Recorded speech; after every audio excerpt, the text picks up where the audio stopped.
Hello everyone. तो देखिए, last lecture में हमने आपको Dalton law of partial pressure के बारे में बताया था। अगर लिक्विड सॉल्यूशन टॉपिक की पूरी बात करें तो अभी तक इस टॉपिक में हमने आपको सॉल्युबिलिटी और स्ट्रक्चरल इफेक्ट ऑन सॉल्युबिलिटी, दूसरा टेम्परेचर इफेक्ट ऑन सॉल्युबिलिटी और तीसरा Dalton law of partial pressure के बारे में बताया है।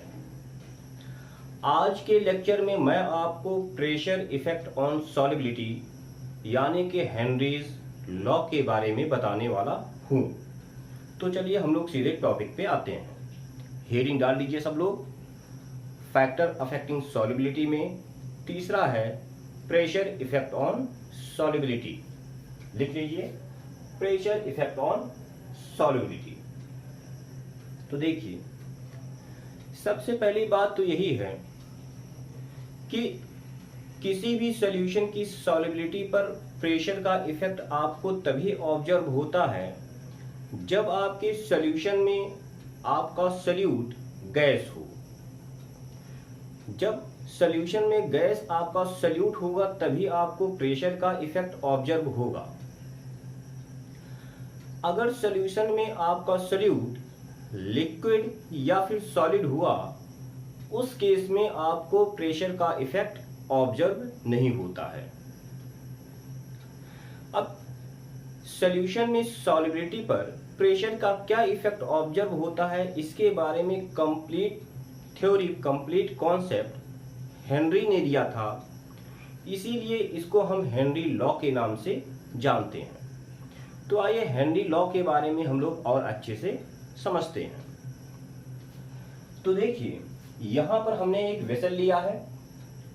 इस वेसल में किसी एक लिक्विड में किसी गैस को मिक्स करके हमने एक सॉल्यूशन का फॉर्मेशन किया है। जब हमने गैस को लिक्विड में मिक्स करके सॉल्यूशन का फॉर्मेशन किया तो हमने पाया कि गैस के कुछ मॉलिक्यूल तो लिक्विड में मिक्स होकर के सॉल्यूशन का फॉर्मेशन कर दिए हैं और गैस के कुछ मॉलिक्यूल इस सॉल्यूशन के ऊपर एग्जिस्ट कर रहे हैं, जैसे कि आपको यहां पे दिख रहा है। अब देखिए, यहां पर हमने एक पिस्टन बना रखा है।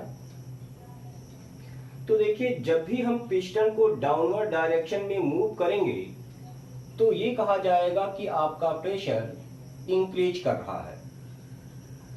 जब आप पिस्टन को अपवर्ड डायरेक्शन में मूव करोगे तो आपका प्रेशर डिक्रीज करेगा। तो आइए अब देखते हैं कि अगर इस सिस्टम में हम लोग प्रेशर को इंक्रीज करें या फिर प्रेशर को डिक्रीज करें तो क्या इफेक्ट ऑब्जर्व होगा। देखिए, अगर हम प्रेशर को इंक्रीज करते हैं तो क्या होगा, यहां पर जो गैस के मॉलिक्यूल हैं ये कंप्रेस होंगे, यानी कि डाउनवर्ड डायरेक्शन में मूव करेंगे, जिसकी वजह से ये गैस के मॉलिक्यूल इस सॉल्यूशन में ज्यादा डिसॉल्व होने लग जाएंगे, यानी कि इस सॉल्यूशन में गैस के नंबर ऑफ मोल इंक्रीज करेंगे, यानी कि इस सॉल्यूशन में गैस का मोल फ्रैक्शन इंक्रीज करेगा। कहने का मतलब क्या हुआ कि अगर आप प्रेशर को इंक्रीज करोगे तो सॉल्यूशन में गैस का मोल फ्रैक्शन इंक्रीज करेगा। इसका अपोजिट देखते हैं। अगर आप प्रेशर को इंक्रीज करोगे तो एक गैस क्या होगा, एक्सपैंड करेगा। गैस एक्सपैंड करेगा जिसकी वजह से सॉल्यूशन में जो गैस के मॉलिक्यूल हैं ये ऊपर की तरफ मूव करने लग जाएंगे और जिसकी वजह से सॉल्यूशन में गैस का नंबर ऑफ मोल डिक्रीज करेगा और फाइनली इस सॉल्यूशन में गैस का मोल फ्रैक्शन डिक्रीज कर जाएगा। तो कहने का मतलब क्या हुआ कि अगर आप प्रेशर को डिक्रीज कर रहे हो तो सॉल्यूशन में गैस का मोल फ्रैक्शन डिक्रीज कर रहा है। तो हो क्या रहा है कि अगर आप प्रेशर को इंक्रीज कर रहे हो तो सॉल्यूशन में गैस का मोल फ्रैक्शन इंक्रीज कर रहा है। अगर आप प्रेशर को डिक्रीज कर रहे हो तो सॉल्यूशन में गैस का मोल फ्रैक्शन डिक्रीज कर रहा है, और यही हेनरी का लॉ था। हेनरी ने यही कहा था, अगर आप किसी लिक्विड और गैस के सॉल्यूशन में, उन्होंने कहा था किसी भी लिक्विड और गैस के सॉल्यूशन में जो गैस का मोल फ्रैक्शन होगा वो गैस के पार्शियल प्रेशर के डायरेक्टली प्रोपोर्शनल होगा। तो सपोज कर लेते हैं कि यहां पे जो सॉल्यूशन में गैस का मोल फ्रैक्शन है वह है आपका x गैस कॉमा सॉल्यूशन, यानी कि mole fraction of gas in solution. और यहां पर जो हमें प्रेशर ऑब्जर्व हो रहा है, partial pressure of gas P gas है। तो हेनरी लॉ के अकॉर्डिंग ये जो x गैस कॉमा सॉल्यूशन है ये P गैस के डायरेक्टली प्रोपोर्शनल होगा, लेकिन ये तभी होगा जब आपका टेम्परेचर कांस्टेंट हो। तो हेनरी लॉ को लिख लेते हैं, according to Henry law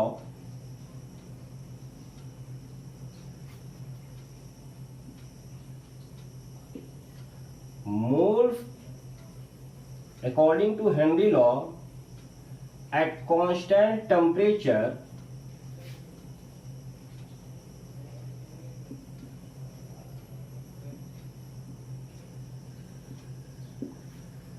mole fraction of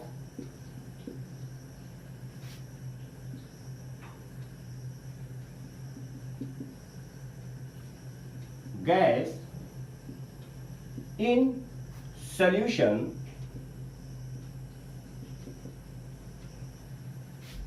will be directly proportional to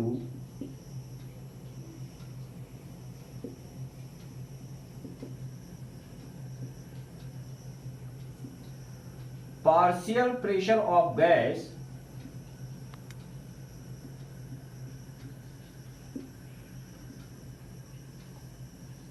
above solution,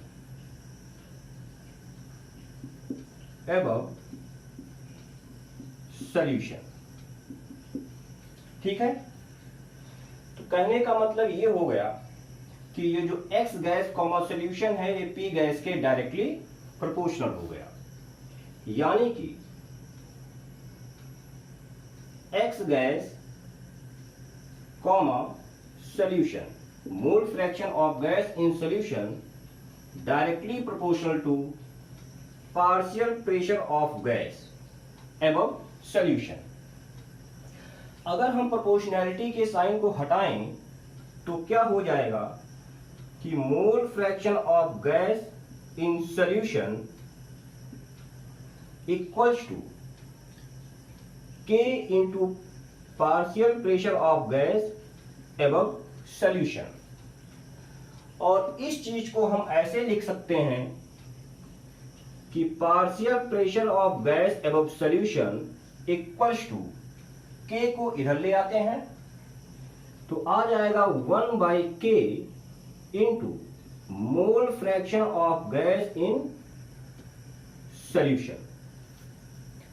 और इस चीज को हम ऐसे लिख सकते हैं कि partial pressure of gas above solution equals to KH into mole fraction of gas in solution.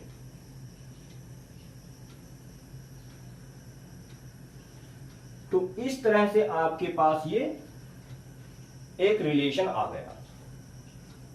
जहां पे बात आती है KH क्या है, ये जो KH है इसको आप हेनरी लॉ कांस्टेंट कहते हो या फिर हेनरीज कांस्टेंट भी कहते हो। तो लिख लेते हैं KH क्या है, हेनरीज कांस्टेंट, और P गैस है partial pressure of gas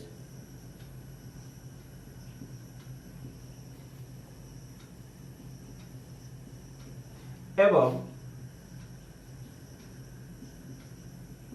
solution और X गैस कॉमा सॉल्यूशन, ये है मोल फ्रैक्शन ऑफ गैस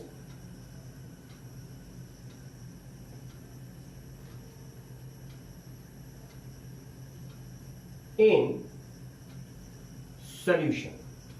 ये ध्यान देना कि ये क्या है, X गैस कॉमा सॉल्यूशन है, सॉल्यूशन में गैस का मोल फ्रैक्शन, सॉल्यूशन में गैस का मोल फ्रैक्शन, इसको आप ध्यान देना। तो वीडियो पॉज करके इतना नोट कीजिए, इसके बाद मैं आपको आगे बताता हूं।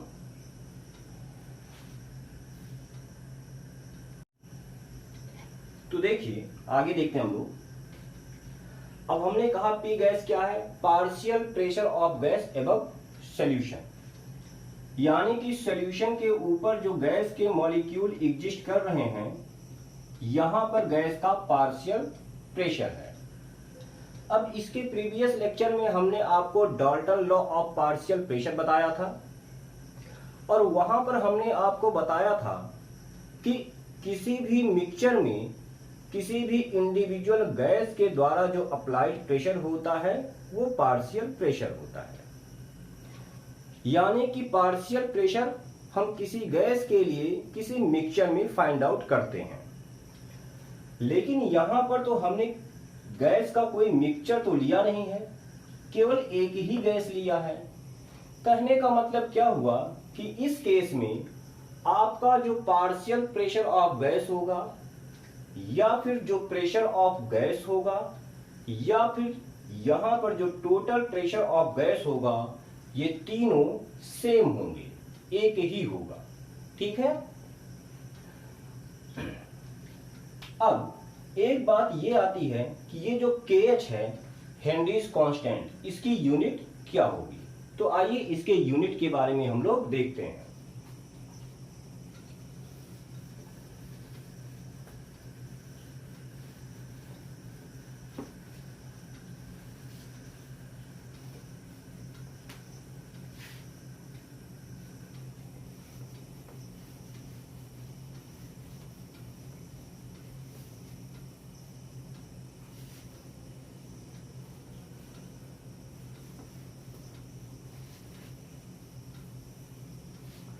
तो देखिए क्या बताया हमने कि partial pressure of gas above solution equals to, यहां पे लिख लीजिएगा यूनिट ऑफ गैस,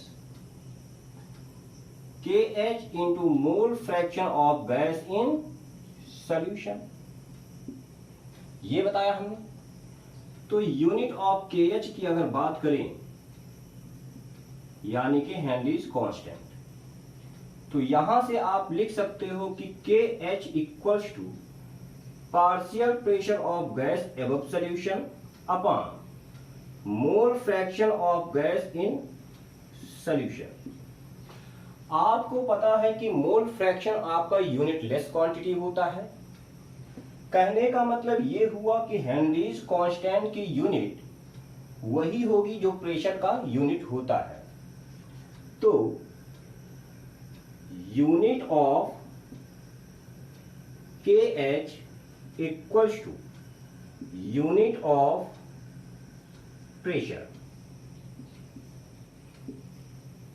यानी कि क्या हो सकता है, आपका ATM हो सकता है इसका यूनिट, बार हो सकता है, टॉर हो सकता है, कुछ भी हो सकता है, एक्सेट्रा एक्सेट्रा। ठीक है।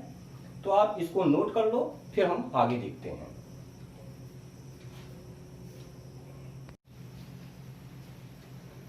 तो देखिए अभी तक हमने आपको यही बताया कि अगर आपके सॉल्यूशन में केवल एक gas as a solute present हो, तब हेनरी लॉ कैसे अप्लाई किया जाएगा। अब हम ये देखते हैं कि अगर आपके सॉल्यूशन में दो या दो से ज्यादा gas as a solute present हो, उस केस में हेनरी लॉ को कैसे एक्सप्लेन किया जाएगा। तो आइए देखते हैं। सपोज करते हैं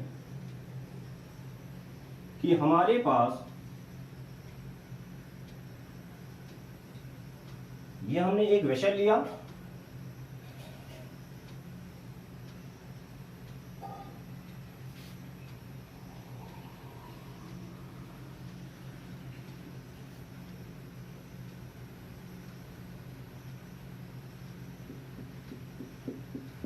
आप चाहो तो फिगर को हमारे साथ में बना सकते हो, उससे टाइम की सेविंग हो जाएगी।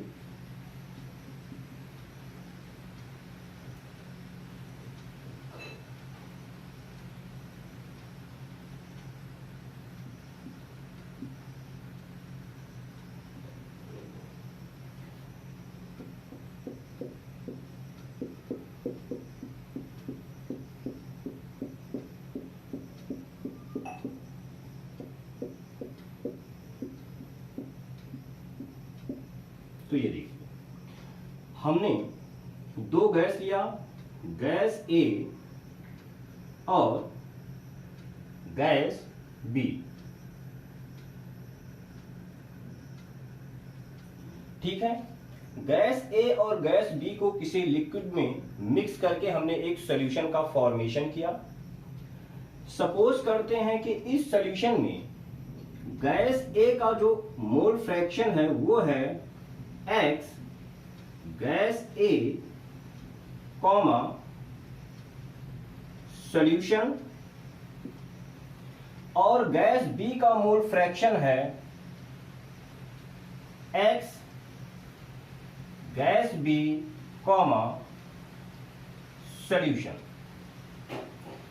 साथ में ये एज्यूम करते हैं कि ये जो गैसियस फेज है यानी कि सॉल्यूशन के ठीक ऊपर इस मिक्सचर में गैस ए का जो मोल फ्रैक्शन है वो है H डैश गैस ए, और गैस बी का मोल फ्रैक्शन है X डैश गैस बी। इसके अलावा एज्यूम करते हैं कि यहां पर मिक्सचर में गैस ए का जो पार्शियल प्रेशर है वो है P गैस ए, और गैस यहां पर गैस बी का पार्शियल प्रेशर है P गैस बी। साथ में यहां पर जो सॉल्यूशन के ऊपर जो टोटल प्रेशर ऑब्जर्व हो रहा है वो है P टोटल। अब यहां पर हम लोग हेनरीज लॉ को अप्लाई करते हैं। तो देखिए, अकॉर्डिंग टू हेनरी लॉ, तो हेनरी ने क्या कहा था? हेनरी ने यही कहा था कि सॉल्यूशन में किसी गैस का जो मोल फ्रैक्शन होगा वो उस गैस के पार्शियल प्रेशर के डायरेक्टली प्रोपोर्शनल होगा, जैसे कि हमने पिछले केस में बताया। तो गैस ए के लिए अगर हम हेनरीज लॉ अप्लाई करें तो डायरेक्टली हम लिख सकते हैं partial pressure of gas A equals to K H A into mole fraction of gas A in solution. ठीक ऐसे ही अगर हम गैस बी के लिए हेनरीज लॉ अप्लाई करें तो हम लिख सकते हैं partial pressure of gas B above solution equals to K H B into mole fraction of gas B in solution. ये कहानी होगी। ठीक है, जहां के एच ए और के एच बी क्या है? के एच ए है Henry's constant for gas A, और के एच बी है Henry's constant for gas B. तो लिख देता हूं, के एच ए है Henry's constant for gas A, और KHB है Henry's constant for gas B।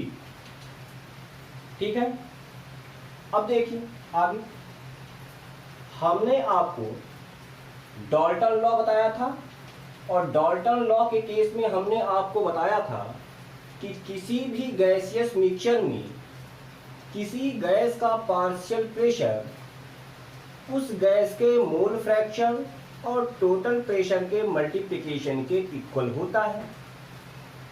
यानी कि यहाँ पे जो गैस A और गैस B का मिक्सचर है, इस मिक्सचर में अगर हम गैस A के पार्शियल प्रेशर की बात करें तो क्या हो जाएगा, mole fraction of gas A यानी कि X dash gas A into total pressure of mixture. तो लिख लेते हैं, according to Dalton law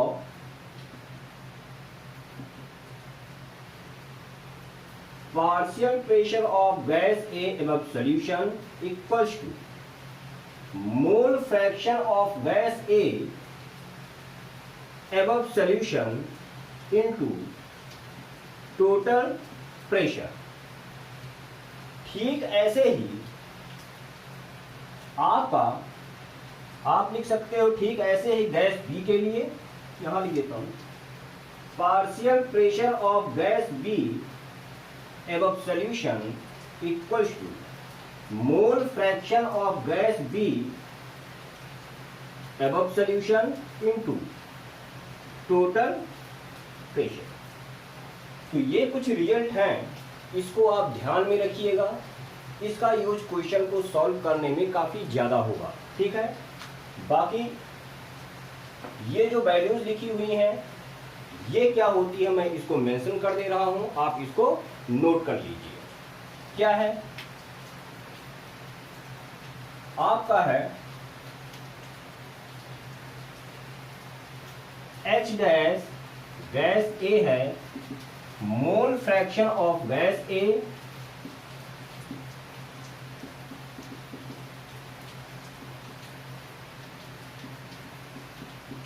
above solution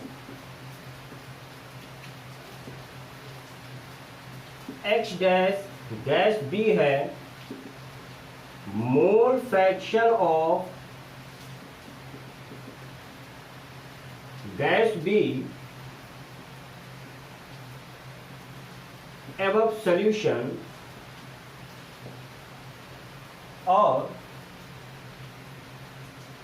P gas A है, partial pressure of gas A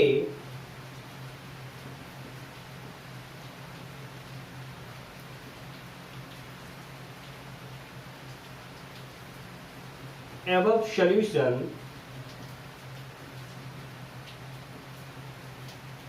ठीक ऐसे ही P गैस B है, पार्शियल प्रेशर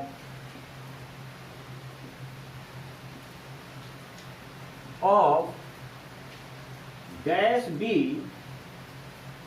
above solution, और ये क्या है, मोल fraction of gas A in solution, ये है मोल fraction of gas B in solution. P total है, टोटल प्रेशर ऑफ गैस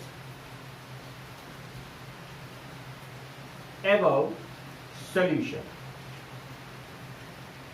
ठीक है, तो वीडियो पॉज करके इसको नोट कर लीजिए, इसके बाद हम लोग आगे स्टडी करते हैं।